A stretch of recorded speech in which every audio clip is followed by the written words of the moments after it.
Comme annoncé, cher, par le président Macky Sall, le projet de loi portant amnistie a été adopté hier en Conseil des ministres. Aujourd'hui, Ibrahim, on parlait bien sûr d'indemniser les familles des personnes décédées. Aujourd'hui, hier, le président Macky Sall, bien sûr, a demandé le gouvernement de travailler sur ça. Le président Macky Sall qui va indemniser les familles des personnes décédées.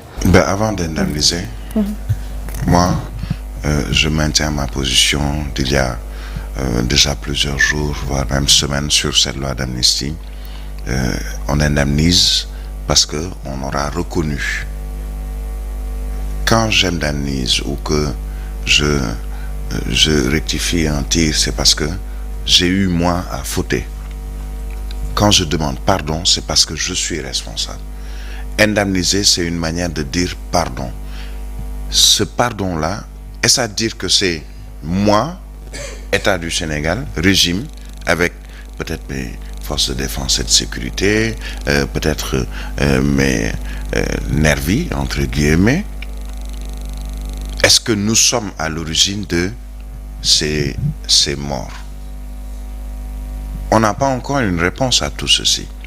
Comment ne pas avoir une réponse à énormément de questions et ensuite nous dire, oubliez tout, ne vous posez plus de questions, j'indemnise, on oublie, amnistie ou amnistie, amnésie pour tout le monde, amnésie générale.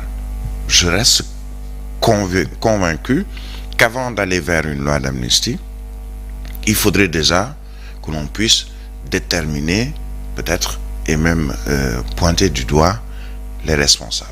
On me dira que la loi d'amnistie, justement, c'est pour oublier, ne pas trop gratter la plaie, ne pas trop faire revivre certaines situations, d'accord. Mais les familles des victimes de 2021, 2023, 2024, mais se posent des questions et ils voudraient des réponses. Des familles de victimes de 2021, il y a déjà 3 ans, n'ont toujours pas de réponse à une question: qui a tué mon enfant? Qui a tué mon frère? Qui a tué mon époux? Ce sont des questions auxquelles le gouvernement du Sénégal doit d'abord répondre, ou au moins nous montrer que nous sommes dans la voie de trouver une réponse à ces questions. Et ensuite, comme on dit, commission ou je ne sais quel nom cela va prendre, vérité et réconciliation. J'ai donné hier l'exemple de la Gambie. On dira que la Gambie, c'est pas le Sénégal. Que sous le régime ou le règne, c'est selon, de Yahya Jammeh, il y a eu beaucoup de crimes, de délits. On parle de viols, entre autres. Il y a eu pendant une période la mise sur pied d'une commission vérité et réconciliation.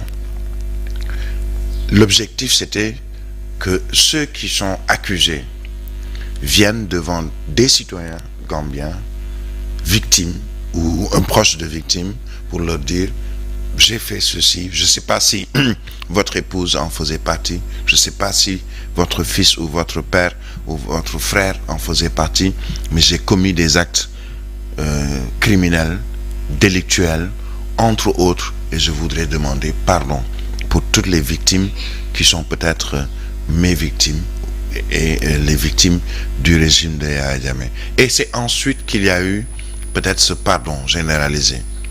On a vu dans d'autres pays également ce genre de commission vérité et réconciliation. En Afrique du Sud, qui a quand même connu des dizaines d'années d'apartheid, disons des centaines de milliers de victimes dans cet apartheid-là. Quand je parle de victimes, il y a les morts, il y a ceux qui ont été arrêtés, il y a ceux qui ont subi des tracasseries policières, il y a ceux qui, entre autres, la liste est assez longue. Mais quand même, il y a eu cette commission ou ce droit de pardon, mais après avoir accepté déjà la faute. Indemniser. Il y a quelqu'un, je pense, qui l'a dit, ou un journal qui le dit: des milliards ne peuvent pas remplacer une vie humaine. La maman qui a perdu son fils, proposez-lui 100 milliards, mais vous ne lui ramenez pas son fils, puisqu'il est décédé durant des situations tragiques. Et on doit oublier. D'accord pour oublier, d'accord pour pardonner, mais posons d'abord les actes pour dire qui a fait. On a vu un procureur de la République convoquer la presse nationale et internationale pour leur dire il y a eu ceci, il y a eu tant de morts, il y a des victimes, il y a des personnes qu'on devrait... Une enquête est ouverte, information judiciaire, enquête, quel que soit le nom qui est donné, pour au moins faire la lumière sur cette affaire.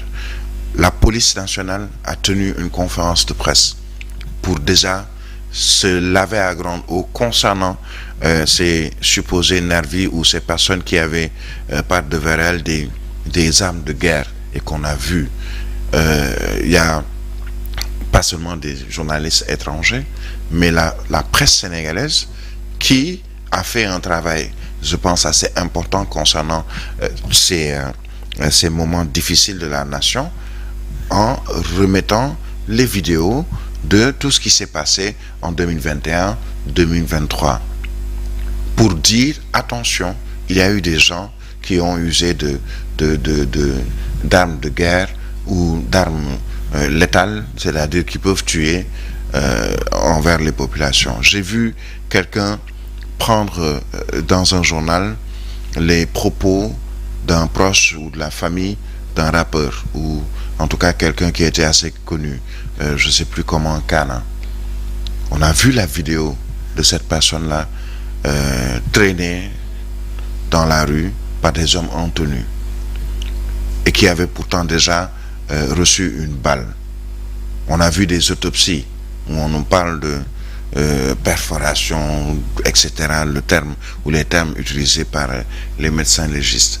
Tout ça pour nous dire qu'il y a eu des personnes tuées, pas par des barres de fer ou avec à l'aide d'une brique, mais avec des pistolets ou des armes de guerre qui ne sont détenues peut-être que par certaines personnes au niveau de la police ou plutôt de la gendarmerie surtout, et surtout les corps d'élite. Et on nous dit oubliez tout. Je reste convaincu qu'on ne peut pas oublier cette histoire-là. L'amnistie de Maître, enfin des faits concernant la période de l'assassinat de Maître Babacar Seye, Samuel Ahmed Sarr en a reparlé dans une contribution, je pense, hier, qui est parue dans certains quotidiens et dans certains réseaux sociaux pour dire, moi-même, on m'a accusé, on m'a emprisonné et finalement, on m'a relâché en me disant, vous n'avez rien fait. Mais la mort de Maître Babacar Seye, malgré la loi d'amnistie, mais elle reste dans la tête des Sénégalais. Le conflit casamançais, malgré une loi d'amnistie, est resté dans la tête des Sénégalais. Mais au moins, il y a eu des condamnations par rapport, par exemple, à la loi Ezzan concernant les faits ou la période de la mort de Maître Babacar Seye.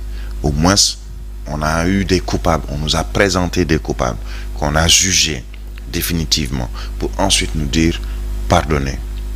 Ce pardon est beaucoup plus facile, même si il y a eu quand même un mort. Et ce pardon est beaucoup plus facile que celui qu'on veut nous imposer aujourd'hui en nous disant pardonner à ceux qui ont tué, même si on ne les connaît pas, 50 personnes, 60 personnes, une centaine de personnes selon certains chiffres de certaines organisations indemnisées, d'accord. Mais il faudrait déjà qu'on puisse identifier les coupables. Birahim, c'est une loi problématique. Pourtant, le président Macky Sall a parlé de paix et de réconciliation, entre autres. Problématique, c'est déjà le problème, il est là. Une loi problématique dans la mesure où on n'a pas de coupable. Et on nous dit de pardonner. Qui a fait? Écoutez, personne n'a fait, pardonner, oubliez. C'est exactement ça. En résumé, en une phrase, qui a tué? Personne ne sait, mais oubliez qu'on a tué. C'est exactement ça, une loi d'amnistie. Maintenant, est-ce que, c'est vrai, quand il y a une loi d'amnistie, elle est votée à l'Assemblée nationale, quelle sera la position de la justice de manière générale sur ces faits? Parce qu'il n'y a pas seulement eu des morts, il y a eu des saccages. Peut-être on peut indemniser quelqu'un à qui on a brûlé sa maison ou son magasin ou entre autres, d'accord. Il y a eu des indemnisations, si je me rappelle bien, concernant la période de Covid, par exemple. Parce que il y a eu des gens qui ont subi ces dommages liés au coronavirus durant cette période. Des entreprises, des sociétés, même la presse, entre autres. Parce que